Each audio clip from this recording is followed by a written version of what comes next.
This episode of JNM Podcast is sponsored by Sophie Biosciences. Welcome to the JNM Podcast with the topic Social Media and Nuclear Medicine. My name is Ken Hermann. I'm a nuclear medicine physician based in Essen, Germany, and I have three amazing guests today. And I want to kick it off with the female in our group. It's Dr. Renu Ipen. She's a consultant urologist in the Gynecology Oncology Service at the Peter MacCallum Cancer Center and the Austin Hospital and Olivia Newton-John Cancer Center in Melbourne.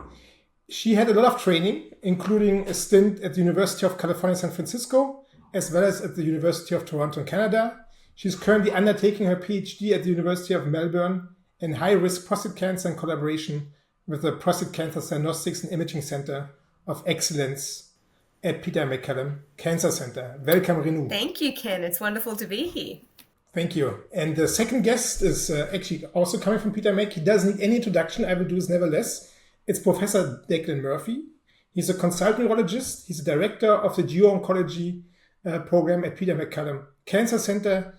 He's also a professional fellow at the Sir Peter MacCallum Department of Oncology in Melbourne. He has previously worked as a consultant urologist at Guy's St Thomas in London. And apart from this, he is one of the most experienced and most known pioneers in social media. Welcome, Declan. Oh, it's very exciting to be on a nuclear medicine podcast, Ken. Thanks for the invitation. Thank you, Declan. And the third one is Professor Wolfgang Weber. He is currently director of the Department of Nuclear Medicine at Klinikum Rechts der Isar in Munich. It's actually the place where I also was trained. He specializes in the field of molecular imaging and targeted radionuclide therapy. His research focus is on the combination of imaging and therapy. He has previously worked as an associate professor at the University of California, Los Angeles. He was also the chair of the Department of Nuclear Medicine at the University of Freiburg, and he served as chief of the Molecular Imaging and Therapy Service at Memorial Sloan Kettering before moving to Munich. Welcome, Wolfgang. Thanks very much, Ken. So the topic is social media, and we fully have to admit that social media is a complete new pathway to reach not only the next generation of trainees and students, but also actually discuss science with our peers, and even more to reach out to patients. And we want to learn today, especially Wolfgang and me. We are not so experienced in social media. We want to learn from the professionals. And Renu and Declan, I want to immediately punt this question to you and tell us a little about how you discovered social media. I think Geocast was not the first thing you did, but it's probably the most successful thing you did. Yeah, I remember it quite well, Ken. It was Twitter for me. And I remember my son is now 17 years of age. And I remember when he was born. And, you know, there you are, middle of the night, this baby, you're trying to get back to sleep. And I was reading that Twitter was becoming a big thing in medicine. I was scrolling on my phone. I thought, okay, look, this doesn't sound very interesting to me, but I log in and make a profile. And I typed in prostate cancer. And I couldn't believe it. It was sensational to me. All of a sudden, within minutes, I'm following people like Matt Cooperberg and urologists who were already on Twitter. And I'm finding great articles. So it became a great way of being able to curate my information feed without me having to be manually looking at different journals all the time. Plus, you're getting replies from people, you're getting nice pictures, and you're making friends. So for me, it was Twitter being actually a useful professional tool to stay up to date in prostate cancer, for example. And it was a great networking tool because then you turn up at conferences and you bump into these people that you've been engaging with on Twitter. So it started with Twitter for me. And then, of course, we've played with all the platforms as the years have gone by. And I still like Twitter despite its demise. And it's still a useful tool, actually, I think, in academic medicine.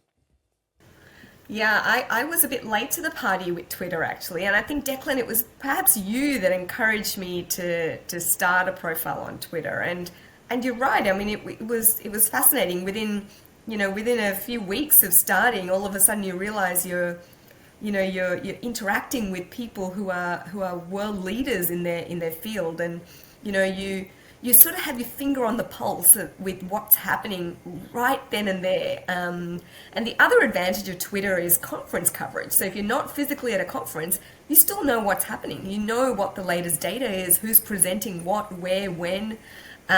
So it was a really great way, and unlike any other platform, to really keep up to date with what was going on urologically. So from a professional standpoint, it was a huge advance for me. And it was a lot more fun than flicking through the latest edition of a journal. Just to quickly highlight, Declan, you alone have 9,928 followers. Just to put this into perspective, we had last week the largest nuclear medicine conference ever with 8,800 attendees, which it's the whole Congress plus 1,000 people. So I think this is an unbelievable outreach. Nevertheless, you migrated from Twitter or X to Ducast. Tell us about it. Yeah, so I suppose that brings us right up to podcasting. And myself and Renew launched this podcast, GUcast, almost 5 years ago now. It was just before the COVID pandemic hit. And you could see that podcasting was becoming very popular, Ken, for people who are, watching, who are interested in sport or in politics or true crime. And you could see it was because Spotify was becoming very big. They invested a lot of money in podcasting. Plus, at the same time, all these lightweight, AirPod type things for when you're exercising. Plus, in-car mirroring systems, so you can have your Spotify and your Apple Podcasts in your car on the way to work or whatever. So all of that meant people are no longer just turning on the radio or listening to music. They could choose podcasts. And we found that there wasn't really a lot in stuff we were interested in, like urology, GU oncology in particular.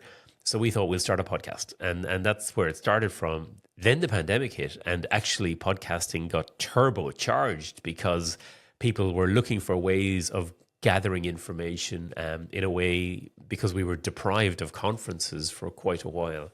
So GUcast, took off in March 2020. The very first podcast we did was about the pro-PSMA trial, and nuclear medicine features very prominently, I'm sure Renew will agree, on our podcast, because pro-PSMA is a trial that we ran with our friend and colleague Michael Hoffman, and we were due to publish it in the Lancet and read it out in Amsterdam at the European Association of Urology meeting, but all that was cancelled with 2 weeks to go. So we ended up in a quiet room in lockdown in Melbourne recording a podcast with Michael, and pro-PSMA was our very first podcast, March 2020. And GUcast is quite a big part of our lives now, Renew, wouldn't you say? Yeah, I really couldn't imagine life without it, and it was amazing. I mean, and I think our timing was perfect, as the pandemic was starting, because that demand for podcasts really just catapulted us in terms of what we were able to achieve. I just want to do one shout out to another urological podcast run by two local heroes, Nathan Larenchuk and Joseph Iski at that time. And it was called Talking Urology. And they'd been going for a little while. So there was one kind of podcast in this arena. But, we just took the idea and ran with it. It's really been the time of my life. So Wolfgang, we as nuclear medicine physician, we always need a little bit longer to join certain developments. How do you see this? How do you observe this from nuclear medicine perspective? Well, perhaps from a distance, as I think maybe a good summary. I really haven't been active at all in this social media. But of course, I've also realized that, especially after COVID, it became really extremely popular, I think. And the other thing is that maybe until then, there was not so much to podcast actually from nuclear medicine. I think that's really also something that is an important part of it, that most of these exciting developments that I think it's really worthwhile to tweet about and to make podcasts about, I think they started probably 2014, 2015. So before this, I think there wasn't, outside of the nuclear medicine colleagues that you talk to anyway, there wasn't really so much need to broadcast a message. And I think that's probably one of the reasons why many nuclear medicine physicians, including myself, are not so much in this podcasting world. But of course, it's extremely important, and especially now, because nuclear medicine is now for the first time more at the center of a larger medical and also patient audience. And therefore, I think it's really important to use the social media to get this message out. Because at least in Germany, when people hear nuclear, they think about atom bombs and nuclear power plant accidents. And that's usually what I think will come in 90% of the people. So I think it will be really important to use social media to get the message out. Well, that's part of what atoms can be used for, but in the end, we're all made out of atoms, and you can also do more useful things with all these nuclei. And so that would be my personal opinion on this. But I really have to say, the only podcast that I really know is The History of Rome by Mike Duncan, which was also kind of a phenomenon. But I listened to all these episodes at least. So Renu, you're not only the best looking of us, but you're also by far the youngest. That's why I'm directing the next question to you. Why is social media presence so important, especially in attracting the young generation to our field? Well, I think, Ken, because times are changing and, people are no longer tuning into mainstream news. Social media is how they get all the information. And that's very clear to us now, especially through the pandemic. So it's, gone are those days when people sit with a newspaper on a Sunday morning, or, sit with a physical journal article. They prescribe to these ways of communication and getting their news. So I think, and the other element of social media is it adds an entertainment factor as well, which attracts a lot of people. So I think if you have a message that you want to get out there, then social media is a very powerful way of disseminating messages and knowledge in a very entertaining way. So I think if you don't jump on board with that, then you're going to lag behind. Yeah, can I add on top of that? Because the comment Renu said about the younger generation are not getting their news from traditional outlets anymore. And short form video in particular is by far the fastest growing area in social media. That's, TikTok, Instagram Reels, YouTube Shorts. And, it's not just kids, it's not just teenagers. You can see young doctors and nurses coming through university now. This is the way they're growing up. They get their news, they search for their brands, their clothing through these websites, especially short form video. So when they become doctors and nurses and so on, this is the way they're used to getting information. So journals and scientific committees, and even when you publish a paper, etc., you need to understand that to reach your audience, we need to be able to communicate using that type of media. So it opens up great opportunities. But it means, short form video, vertical captions, boom, boom, boom, quick messages. Otherwise, flick, flick, flick, they've gone on to the next thing. So myself and Renu are relatively late to that, but we have now developed a lot of short form video through TikTok and short Instagram Reels. We still make long form podcasts, but we pump everything out in short form videos as well. And we use AI to do that. We're using AI to create these short snippets, and then we push it out on all those social media channels for the younger audiences. So hopefully they will come then and listen to the full podcast. So it's very funny because you already answered my next question. I really want to ask more is what are the lessons learned? But you kind of answered this, right? You need to have your full podcast. You need to invite really smart and interesting people. And then you need to break it down to make it more digestible to the young generation. Because probably 10 or 15 minutes is already way beyond their attention span. Actually, way beyond my attention span as well. I might make a comment about what Wolfgang said, about you think Germany and you think nuclear and atoms, but for us, because nuclear medicine is a really important core area of interest for our podcast, largely because Peter Mack has such a very good nuclear medicine department. But when we think Germany and nuclear, all we think about is the innovators, especially in prostate cancer, who've transformed the way we practice prostate cancer, because we understand that the innovation has all come out, practically all come out of wonderful German science. People working very hard in multidisciplinary teams, working with physicists and chemists and so on. So, getting the small molecule ligands, targeting PSMA, the theranostics, etc. We know that history is in Germany. So we always acknowledge that. And as you know, you've been on our podcast many times, Ken, in person at conferences and dialing in. And for us, with Michael Hoffman, who's one of our clinical advisors on the podcast, it is probably the single most interesting area, Renew. I think you're doing a PhD in the immunology of radioligand therapy. Yeah. So Yeah, no, I completely agree. I mean, nuclear medicine has really been a favorite topic of ours, probably because of our background through Peter Mac and the clinical trials that we've run through the institution, and also having people like Michael on our advisory board. But that's, and we embrace all topics. And I think that's key to a successful podcast as well. But yeah, nuclear medicine is definitely one of our favorites and something we're probably really known for on GUcast. So as you know, we are really beginners in the podcast arena. So what are the lessons learned, and what do you recommend us to make this exciting? Maybe even as exciting as you guys. Well, you've already got great content, right? So nuclear medicine, the stuff is very interesting. But how do you bring that to life to a podcasting audience or just a digital audience? Well, storytelling. We love telling stories, Renew, don't we? We often will say, well, here's a story about a patient, or let me tell you, let's go back in time and remember, when bone scanning was all we had and we didn't care about nuclear medicine.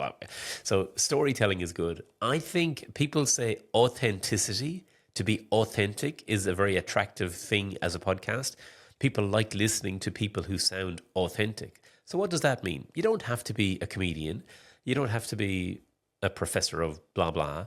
You have to be very authentic. And so we like sharing stories. We're always talking about each other and what we're up to. And we ask our guests, what are they up to? And this is very attractive if you're listening to this on a podcast. So you don't have to go straight into the topic. You could ask people, well, what was fun at work this week, or what do you listen to in a podcast? I've already learned from Wolfgang about he's listening to the history of Rome. So being authentic is attractive to people as well. Don't be afraid of that. Part of the reason people like certain podcasts is they like the characters and they like the relationship and the banter, and that myself and Renew have. It's almost the perfect thing: male, female, thick Irish accent, elegant Australian / Indian background accent. These contrasts are good, and diversity. That's the other thing we love on our podcast, and we constantly promote women in surgery in particular, and every aspect of diversity in the workplace. So there's a few reflections from me anyway. Yeah, I mean, I think podcasting is a way to make things really personable. That's a very unique thing that you can get from a podcast that you can't get anywhere else. I mean, it's very different to hearing a senior author or a first author up on stage talking about their study. I mean, this is different. You get to know them more as a person.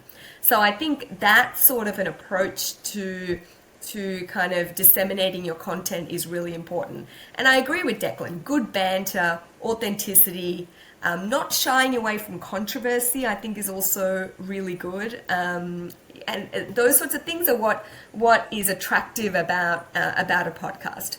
And then I think also diversity, not just in who's doing the podcast and who the guests we have on, but in what we do. So, and this has taken us some time to realize and evolve. So apart from the episodes that we do these TikTok shorts, we're about to launch GUcast explainers, we do conference coverage. So we're sort of here and there and everywhere. And the GUcast brand really gets out there, which I think is very important for the success of the brand.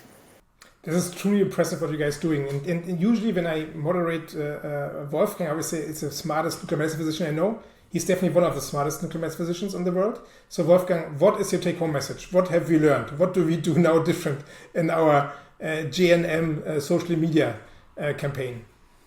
Well, I think we got a lot of good ideas and advice of what to do.